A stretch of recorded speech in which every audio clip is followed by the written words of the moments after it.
అప్పుడు ఎలీషా బాణము వేయమని చెప్పగా అతడు బాణము వేసెను.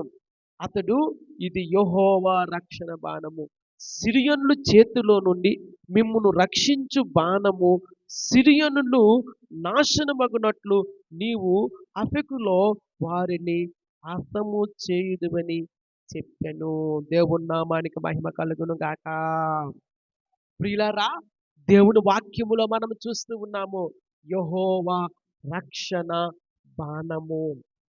తన ప్రజలను రక్షించేవాడు దేవుడే.